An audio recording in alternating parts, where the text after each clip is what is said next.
Hi there. So, in the very beginning of subud, when subud came to the West in 1957, Buffett went to Coon Springs, where there was a Gurdjieff group with led by Bennett, who had invited Buffett, and people got opened.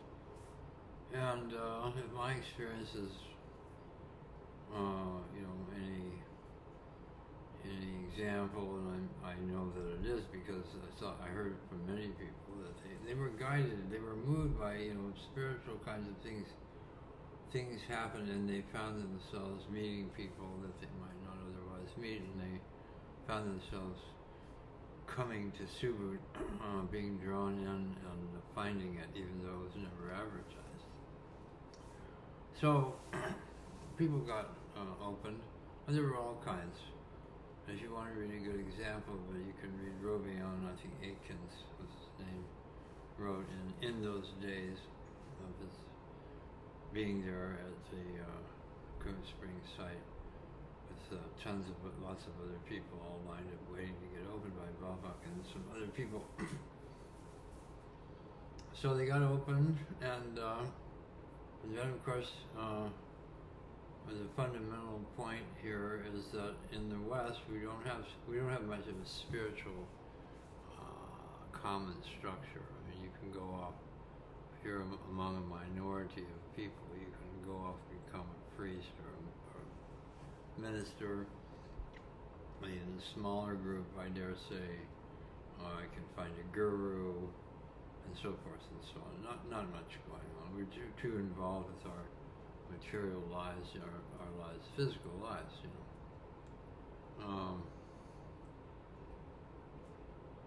So people were immediately confronted with the fact that they had a lot of people, they had things to do. They had to provide buildings for these people to do the exercise in. And they had to provide some sort of structure so the members could have some order, meet in an orderly way. The new people were coming in were taken care of well and introduced properly to students so they didn't misunderstand things and so they were cared for and didn't get the wrong idea or have some kind of silly thing and then they leave because they didn't understand what was actually happening to them and what the gift was really all about. So Subi was, in the meantime, his mission,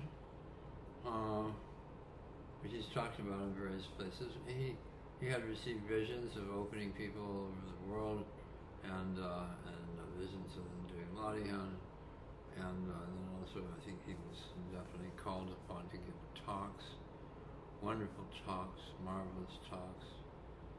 Talks to this day are still as enlightening and useful and sobering and insightful as they were when they were first given. And this really, a deeper, if you talk about this as the surface and then you have well, Subi's things are way underneath, talking about how the structure, how life actually works, and what affects people, what doesn't affect them, how things actually,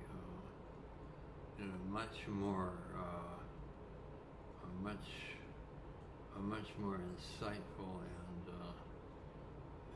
kind of advanced. Well, maybe that's not the right word, but what I'm saying, really, whoa, explanations and bits of wisdom and insight that just really helped us all so tremendously as we went along in our own path of God teaching us and showing us lots of different things and putting us through all kinds of paces and so on. So but in the West, I mean, like in the East, they had a structure, they had gurus. There was a whole process because, as Subi pointed out in his talks, some of these countries, Indonesia, which was one, they hadn't really developed much physically. They hadn't started, having lots of industry and making things and doing stuff and so forth and so on. So they and then they had different things, like in Indonesia there was the Dutch who were running the place and making life kind of unpleasant in quite a few ways, and so they went off more in a spiritual direction. So they were very heavily involved in Islam, and they had lots of gurus, and kids would traditionally go off and have a guru that they would pick and learn from the guru and so forth and so on. Not so much in the West. We were much more not spiritually involved. So when the people in the West got to thinking about organizing themselves, first of all, they were all just like, oh my God, what is this? Because it's transformative. As you know, I mean, the Lanihan, one day you're in one kind of a place and you're looking at things, this kind of closed off field, as Subi said, it's like you were in a field, trapped in a fenced field, and about to let you out at the opening, So here they were going through all this kind of stuff and not knowing really, much of, they were like new people, transformed people, and they didn't know what to do about organizing. Of course, you think, well, it'd be pretty simple to organize a group of people, get a house, and these are professional people, and people who have lots of moxie about business and everything else, but they were confused because they didn't have the understanding, the insight, and the capacity to garner the basic fundamental thing that happens when you get open, is you switch from being in yourself to having your soul, your inner being, guided, which to guide you, and that inner being is guided by God. So you're switching from the self guidance to the God guidance, and it's a similar life. Sometimes it even it's very similar, and sometimes it does the same things, but there's always a different content.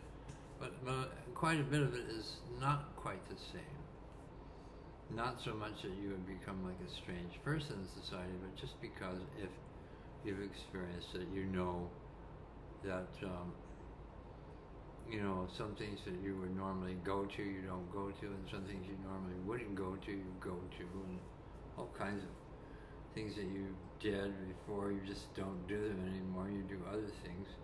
And of course you experience that it's much better and much more of a grace, of a good way to live, to go with God. So anyway, they were starting out there, and so they were confused. And so instead of saying, okay, let's set up an organization and then figure it out, if they had known that, well, okay, so if you don't know what to do, as T.S. Eliot said, do nothing. So if they didn't know how to think of it, how to organize it in the right way, their subud groups, then it would come to them. It would come to them, and they would they'd say, I just realized we should do it like this. And if it was a true inspiration coming from God, everybody would, most people, who were kind of with it, they would say, oh yeah, no, that's it, let's do that. And they would progress in that way. Also, but then there was, so they didn't know how to do that. So they went to Subi.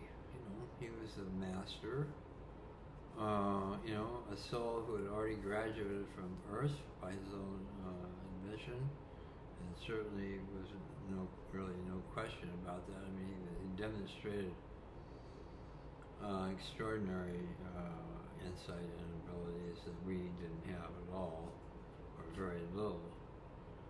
He is a very, he's a very impressive person if you had the eyes to see it and the ears to hear it. So, we knew that we were onto something really special. And so they went to him, you know. Now the thing is that's interesting is that he, you know, if you really get back and you think about it, a spiritual guide. He was our spiritual guide, and certainly he was a good spiritual guide, a wonderful spiritual guide. But his job was not to try to figure out how to have him spend a lot of time thinking about the group in Malawi and how they should their culture and everything else, and what would be best for them to, and how to arrange their affairs so that they could, you know, be accepted by this society around them, and people would be attracted to the group and come in, and everything would go well. I mean, city after city, you know, that wasn't his job. That was our job. And I think common sense would say, well, clearly so. We know our group. We know the kinds of people in our group. We know something, you know, and particularly after a little bit, we know something about their limits, what they can do and can't do, and what works for them and what doesn't work. Just as you do with your wife, you know, or your husband. It isn't long before you understand, well, you know, don't ask him about that. You know, but talk to him about this. He's good at that. They couldn't think, how can we do it? Because we're a spiritual organization. And Bapak didn't really respond to that because, I mean, in Indonesia, they have all kinds of spiritual organizations. They're all over the place. And it's very common in Indonesia, so he didn't pay much attention to it. He said, just, you know, for now, what should we do? He said, well, you know, the people they've already gotten opened. They've done the exercise a few times. Why, let them, you know, kind of guide the new ones that are coming in. Just for now, very temporary. Just for now, until you get your affairs organized, because he thought they were going to do it, as people generally do. You leave a group of people alone for a while, and they didn't know how to, you know, get a roof over their head. But when you come back, well, you know, they figured it out, that kind of thing. So he told him to do that. That was in 1957. So obviously his thing, clearly, his idea, which has made common sense, well, Bob has a little bit more experience. He can kind of hold on a little bit better than somebody else because they don't have any experience.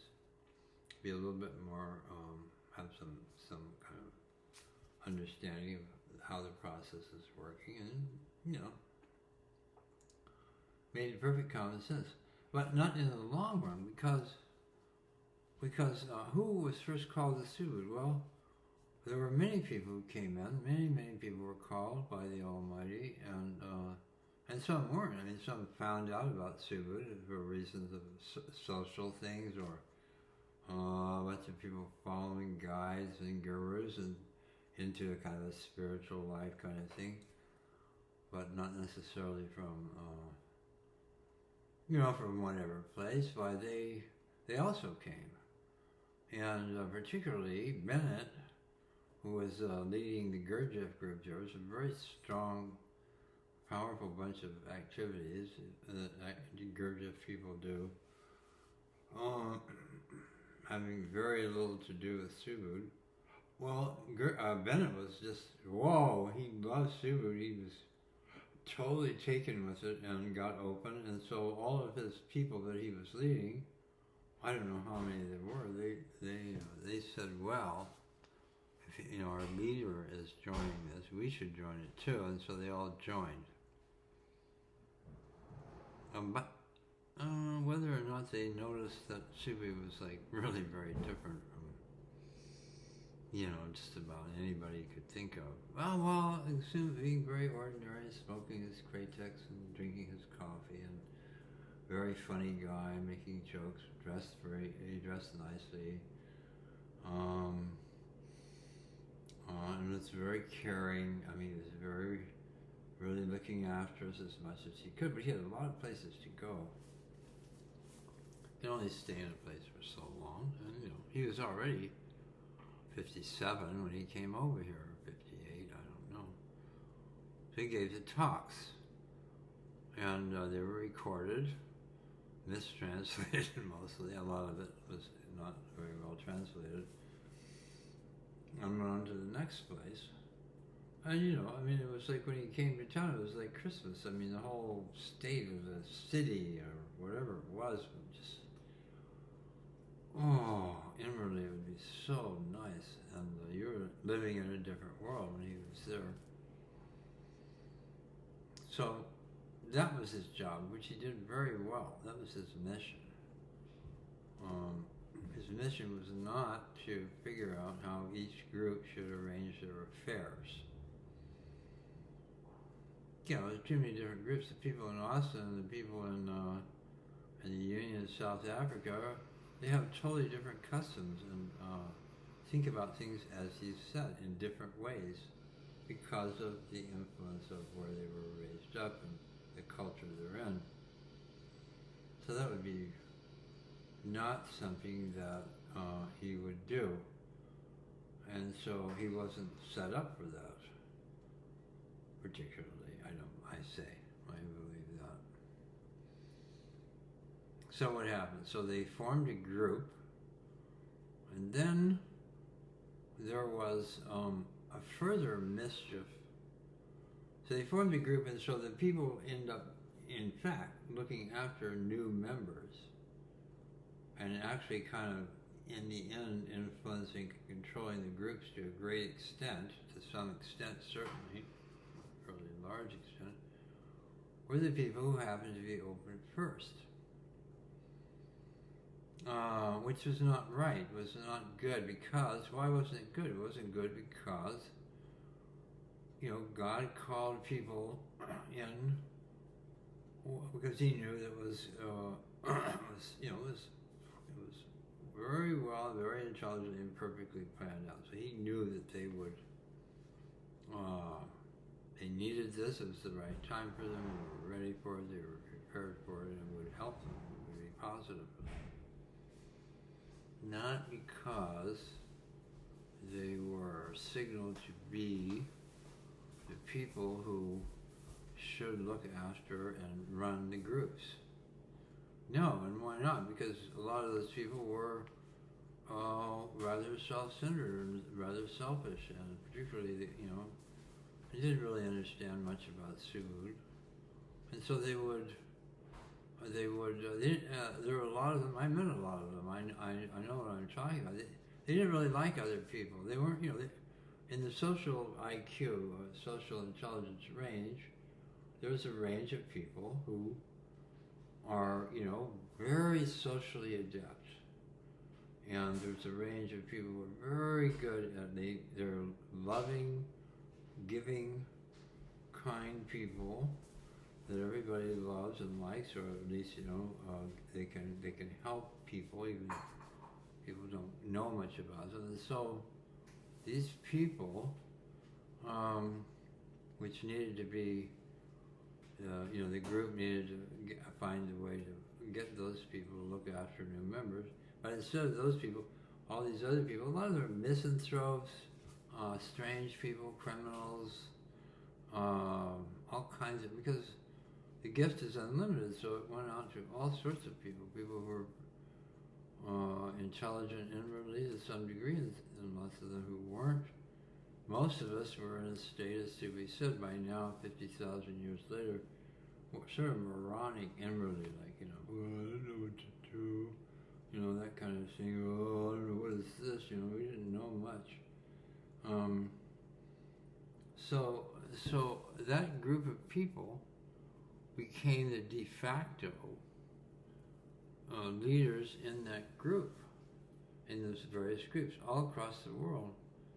And then they didn't arrange their affairs. They just kept going back to Baba and asking him what to do. then another big mischief that occurred there was because Subi, for some reason, which I don't really understand, I don't see how do I feel it's not a good idea inwardly, because he used to ask us, check. If Buffett says something, don't just accept it. Check in your inner feeling to see if it's true. And over the almost 60 years I've been in, I've done that. Every not much, but I mean, maybe once every month or something, or once every 6 months, something would come up and I think, I don't know about that, and I check. And it was always, yeah, that's right. Except for 2 times. One of them was when there was a talk he gave where he said that, we didn't need God to arrange a simple affair of having a group. And I took exception to that. But anyway, I checked it. It was like, no, that's not right.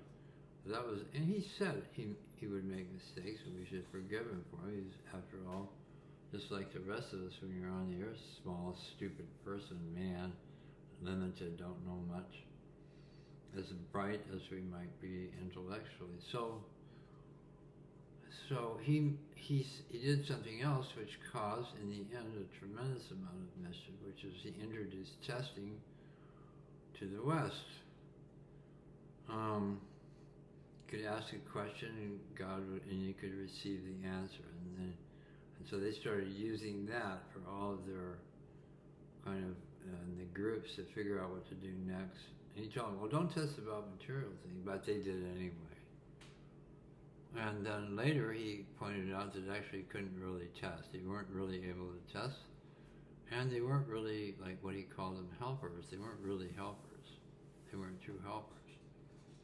But the Indonesians, the Javanese, it turns out, we found out later, are very, very, very circumspect in terms of how they address people. They're not direct like we are. They're not talking the way I'm talking to you. No, they kind of say, well, maybe that's true. They would kind of always be sort of more on the side of harmonious, things, and although sometimes Subi could be quite, but it was good because he was very harmonious like that, so he didn't hurt people's feelings, and it was easy to listen. Can you wait a few minutes till I finish this tape, because the noise, I just need a few more minutes. Yeah, it won't take long, maybe 10 minutes, okay? Yeah. So he didn't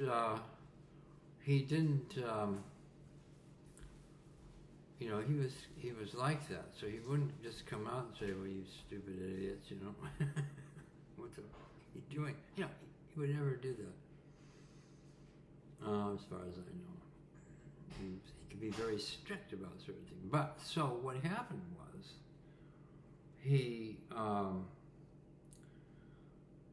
they kept asking him, so he kind of gradually would say things like what would be appropriate for Indonesia, and he would look at the helpers as being kind of people who would realize the seriousness of what they were being asked to do, and they would do the real latihan and everything else, and they would grow, and they would come into this thing, and he kept talking to them when he would come. He'd meet with the people who were supposed to be looking after things and talk to them about how they should do, but because I don't know, did he view them as like, incipient gurus or whatever, but most of them they were never gurus, and they never became that enlightened. A lot of them didn't know much at all and could hardly deal with the whole idea of being quiet and waiting till you're moved to talk was hard for them, and some of them couldn't do it. And they didn't like people who don't like other people, or who are not interested in society, or don't have feelings for other human beings particularly, or do not like to have to deal with people. So they would really kind of often, some of them are good, but a lot of them would chase each other away, and they chased each other away because they didn't really. So right from the very beginning, there was this thing, so they tested. Okay, so here's a difficult part, which I'm going to talk about, the difficulty with testing. So I think That's important. So I think I'm going to stop now. So this will be part 1. And we'll come back to testing the next part around, and we'll go from there. Okay, thank you for listening, and I hope I'm communicating directly with you in a simple way that you can understand easily and either agree with or not agree with. I ask you to forgive me if I'm already making mistakes. I've looked at this a lot. I'm subud-minded, and so I do know some things. I'm sure there are many things I don't. I know there are many things that I haven't experienced and that I don't know. Still pretty young, as a soul. I'm coming along, but it's a work in progress. Okay, so see you next time. Okay.